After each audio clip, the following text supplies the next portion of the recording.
Estamos no 13º Encontro Nacional da Neurofibromatose. O que é a neurofibromatose? É uma perturbação genética degenerativa cuja evolução é diferente em cada caso. Essa imprevisibilidade contribui para o desconhecimento. Em Coimbra já se investiga a patologia há alguns anos. O aparecimento de tumores benignos múltiplos no sistema nervoso podem levar a desordens cognitivas e esqueléticas enquanto os seus portadores forem crianças. A perca de visão e a audição e mesmo a impotência em pessoas saudáveis. Os médicos chamam neurofibromatose ou a doença de von Recklinghausen. Esta enfermidade é de evolução progressiva e imprevisível. Apresenta-se nas formas clínicas de neurofibromatose tipo 1, mais conhecida por NF1, neurofibromatose tipo 2, NF2. Pode ainda apresentar-se num terceiro formato, a schwannomatose, que tem uma genética e irregularidade molecular ainda pouco conhecidas. Falamos em 3 doenças genéticas, autossomáticas, dominantes, menos comuns, que desenvolvem sofrimentos diversos, como a dor neuropática intratável na vida adulta.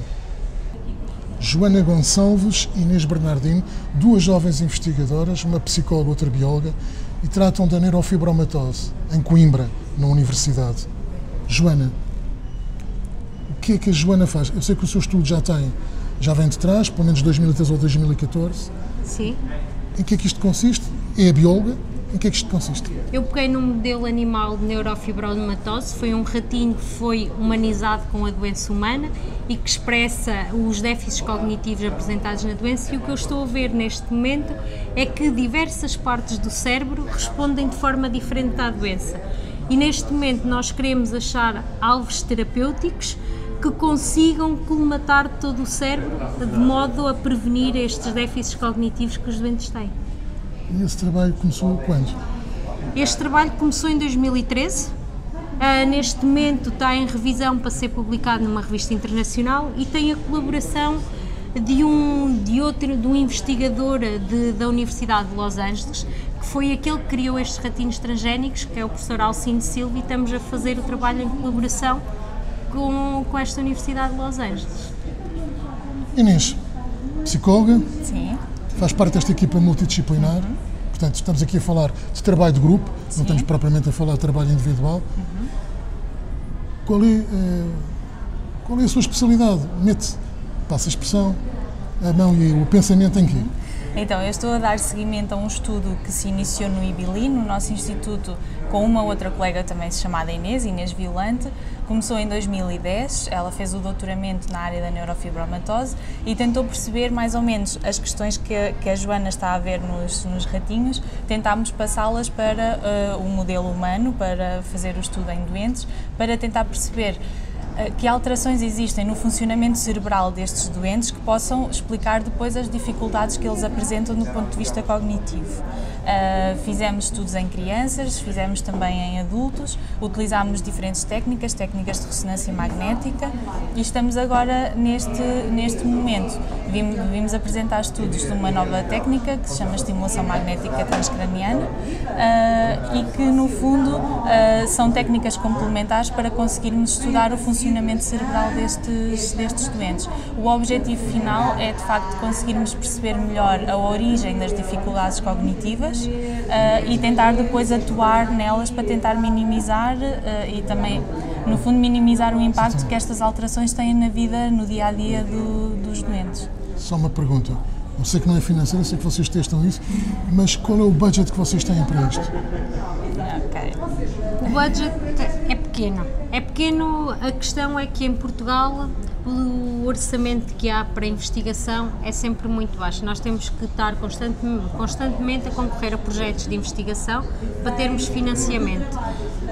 Eles são financiados pela Fundação para a Ciência e Tecnologia, que neste momento, como é do conhecimento público, mudou de direção e está tudo em stand-by neste momento. Por isso, entre 2015 e 2016, os concursos para os projetos ainda está tudo muito parado e nós não sabemos quando é que vai haver. Outras alternativas, e ainda há pouco tempo eu concorri a projetos nos Estados Unidos, numa fundação que é a Fundação para o Cérebro e para o Comportamento, e estamos a tentar receitas, sim. Já agora, Inês, o seu estudo começou em quando? Eu peguei no estudo da neurofibromatose em 2013. Também. E estive até 2015 no estudo da neurofibromatose e agora mudei um bocadinho para a questão do... Portanto, a Inês é aquela que ainda não apresentou nenhum estudo.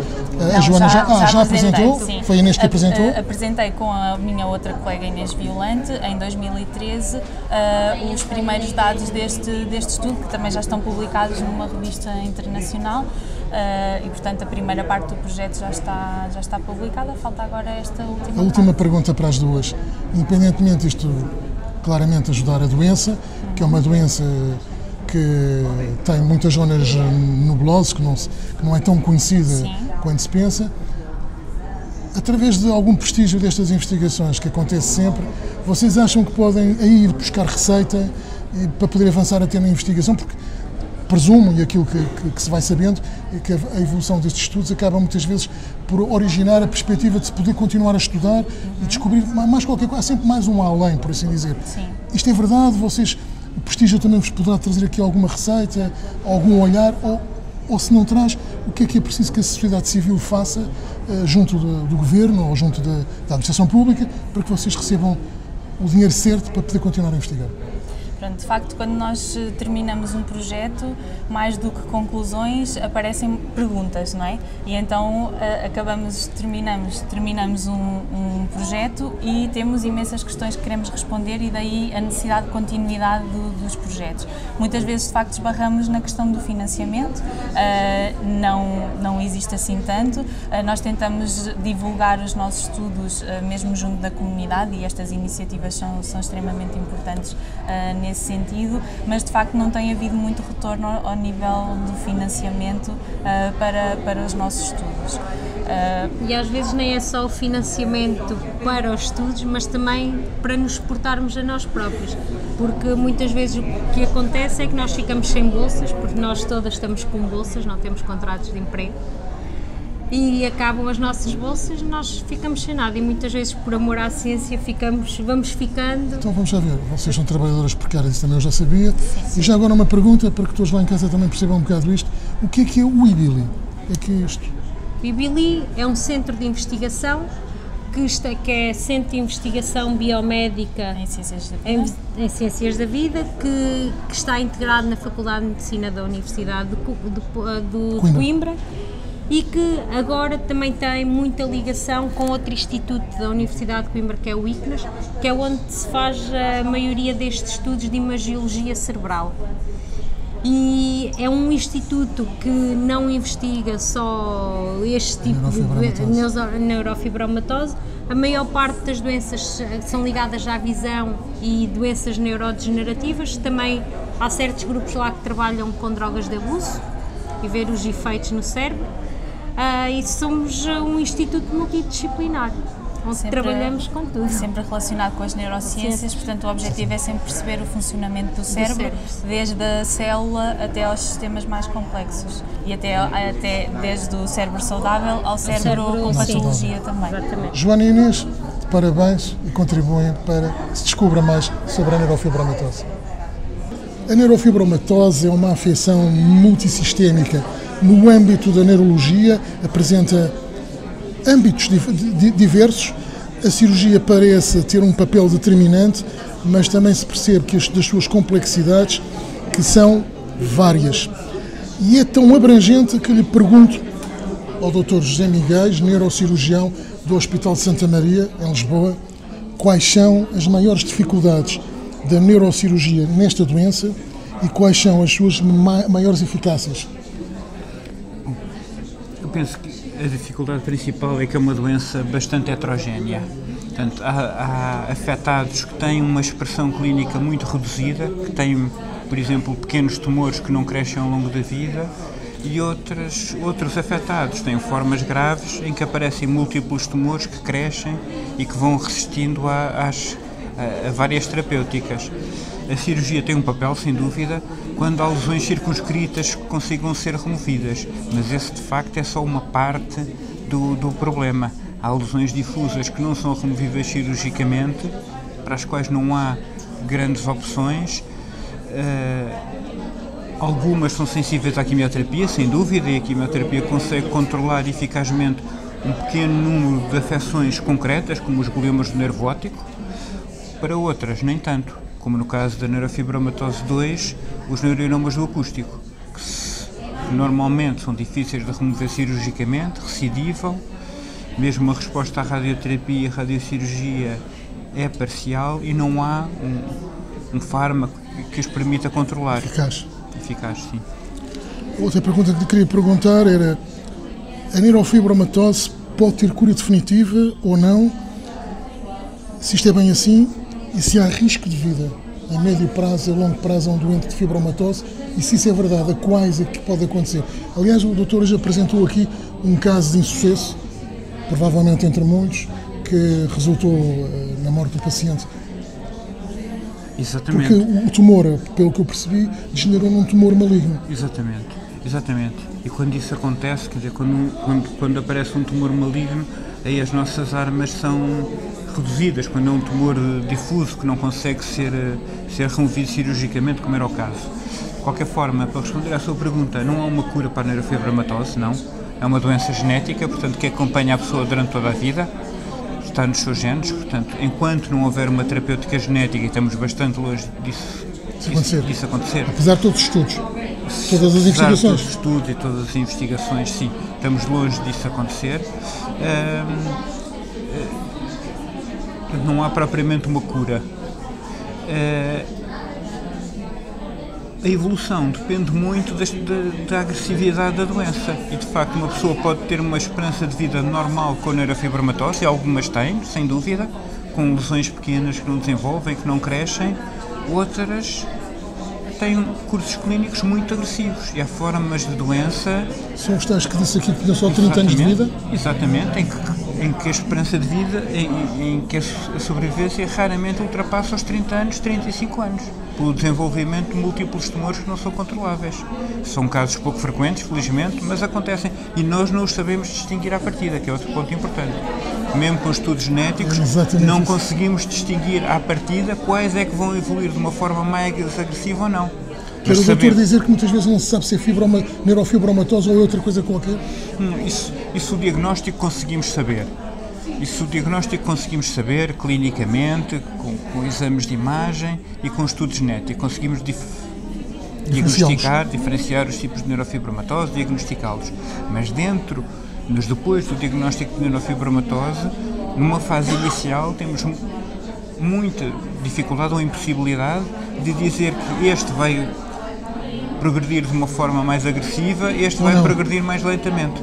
Só com a evolução é que isso se vai definindo. Mas sabemos que aqueles que nos primeiros anos de vida têm um curso mais agressivo, em que os tumores na infância começam a crescer rapidamente, normalmente esses têm pior prognóstico. A última pergunta.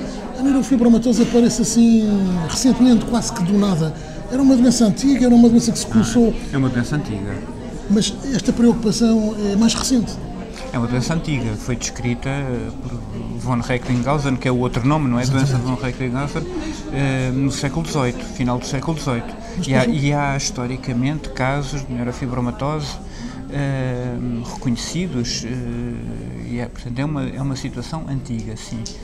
Recentemente teve mais reconhecimento, porque com o aparecimento, com a divulgação dos exames de imagem, viu-se que muitos doentes com tumores cerebrais tinham esta enfermidade, situações que antes não seriam diagnosticadas como tal e apenas eram consideradas. Exatamente, e apenas era considerada a neurofibromatose aqueles casos mais graves que tinham uma expressão cutânea mais evidente, com deformações, com fibromas subcutâneos. Esses é que eram reconhecidos e sempre foram, mas os casos com uma expressão mais discreta, por exemplo, só com tumores intracranianos, só recentemente começaram a ser mais reconhecidos à medida que houve o desenvolvimento dos exames de imagem. Ou melhor, posso eu concluir o comum dos mortais, de que a imagiologia veio aqui tornar-se muito importante no diagnóstico definitivo daquilo que era a neurofibromatose. Absolutamente. E na neurologia, na neurocirurgia em geral, o avanço nas últimas décadas tem sido em grande parte dependente dos avanços da imagem, não é? De conseguirmos identificar exatamente as situações. E só a partir dessa identificação é que as conseguimos tratar de uma forma mais efetiva. Muito obrigado, Dr. José Miguel, neurocirurgião do Hospital de Santa Maria. Eu sou Liliana Gonçalves, tenho 36 anos. Pronto, não vinha muito preparada mas pronto. Liliana é professora? Sou professora, sou do Barreiro e já estou a trabalhar nos Açores já há alguns anos. Pronto, estou a trabalhar na Ilha de São Miguel.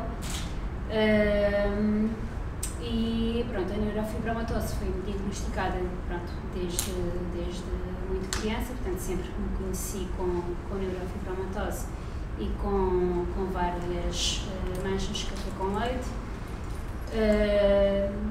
E pronto, a minha mãe tinha, tenho outras pessoas na minha família que têm, a minha avó materna também tinha. E pronto, a nível pessoal, a nível da minha infância, a neurofibromatose teve algum peso, passou a ter um grande peso quando a minha mãe faleceu por complicações malignas da neurofibromatose quando eu tinha 8 anos. Até aí eu era acompanhada, depois deixei de ser e só depois, quando eu já tinha 17, 18 anos, é que resolvi aceitar que tinha e ser a gestora da minha doença, que é a minha vida, não é? Faz parte da minha vida. E pronto, tenho tido algumas complicações. Tinha um neurofibroma plexiforme que cresceu bastante e que fez agora um ano que removi grande parte desse neurofibroma, com bastantes complicações, mas pronto, felizmente as coisas já se encaminharam muito mais. A grande dificuldade, ao longo deste tempo todo, é um pouco também a gestão, é essa gestão que tem que fazer da doença, porque as pessoas, os hospitais, os centros de saúde, muitas vezes não estão preparados para gerir estas situações e, como dizia a senhora Micaela, quando vamos ao médico, se o médico só teve um doente, isso muitas vezes eu senti que era a única pessoa, muitas vezes era vista como parecia que tinha vindo de outros planetas. Cheguei a ter várias situações de estar num consultório e de chamarem vários médicos em internato e vários estagiários, venha cá ver, veja isto, veja aquilo, toda a gente tocava, toda a gente apontava e pronto, mas sempre fui tentando gerir isso. O contacto com esta associação não tem muito tempo, creio que foi em 2011 ou 12 que eu consultei a associação, na altura que tive um problema de saúde, não diretamente ligado à neurofibromatose, mas que tendo neurofibromatose, teve um andamento um pouco pior. E desde aí, posso dizer que a aceitação melhorou bastante e o facto de conseguir comunicar com outras pessoas que têm e se calhar estar aqui a falar, e estive a falar também, houve um encontro no Hospital de Ponta Delgada em que participei, a convite da doutora Lúcia Lemos, um encontro das doenças raras, no dia 29 de fevereiro deste ano. E na minha família, infelizmente, sou a única pessoa que consigo expor e que venho fazer estas coisas, não é? Algumas pessoas é quase visto como as associações de alcoólicos anónimos, vamos para aqui contar as nossas mágoas, mas não é bem assim. Mas pronto, por algumas pessoas é visto um pouco dessa forma. Não tenho vantagem nenhuma, claro, em ter a doença, não me sinto privilegiada nem nada perto disso. Tenho tentado fazer, claro, a minha vida da melhor maneira, apesar de manter, tanto contornando esses obstáculos, como outras pessoas que têm obstáculos diferentes têm que viver com esses obstáculos. Mas pronto, faço essa diferença e agradeço às pessoas que já contactei, a doutora Lúcia Lemos da Associação, que a nível da aceitação e, por exemplo, a decisão que eu tive em fazer a cirurgia do neurofibroma plexiforme, também pesou muito o contacto com outras pessoas, e o crescimento desse neurofibroma estava a afetar muito negativamente a minha vida pessoal, estava já a interferir muito negativamente a nível psicológico, e penso que o facto de falar com outras pessoas foi muito positivo. Muito obrigado.